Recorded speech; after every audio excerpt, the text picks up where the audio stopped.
Hello, I'm Sarah Steyert. I'm going to be talking about how understanding organizational design, effectiveness, and innovation can help you succeed.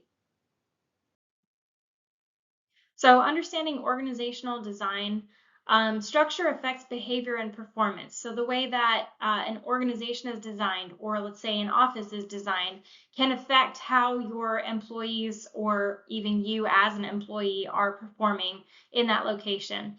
One of the things we learned was personal organization fit. So, if there's a certain structure that an organization has, and you can become knowledgeable about what that is ahead of time, it'll help you understand if that's going to be a good fit for you or not.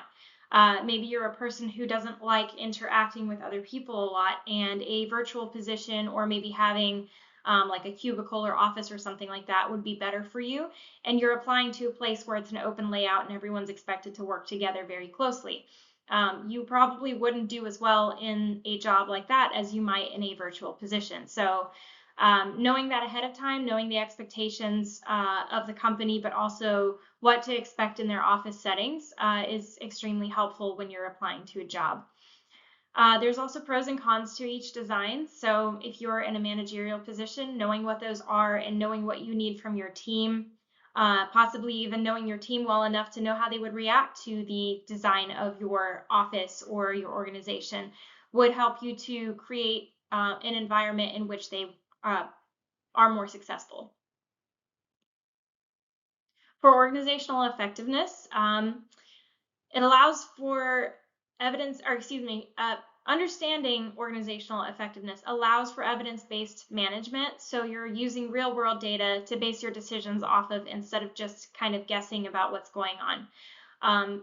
This creates a more effective organization because you know you have facts to base your decisions off of, and that's going to make you more successful. Failures are lessons to be learned from, and you should promote learning. So formalizing the process of learning from failures is going to make you a more effective organization as well. And I'll hit that point again because it's kind of a big one. For innovation, allowing your team to be involved in the office design is going to help them become more innovative. Just because you join a company that is set up a certain way doesn't necessarily mean it's always going to be like that. And especially if you're in a leadership position, you can help change that.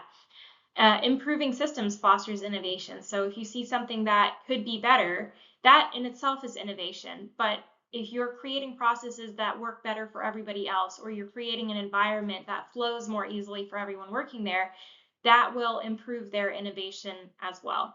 Encourage creativity and don't punish failure, but create those learning processes for failure. So if somebody's failing at something, rather than punishing them or holding it against them somehow, you would create a system to learn from those failures, how to avoid them in the future, what did we do wrong this time, what can we do better, so on and so forth.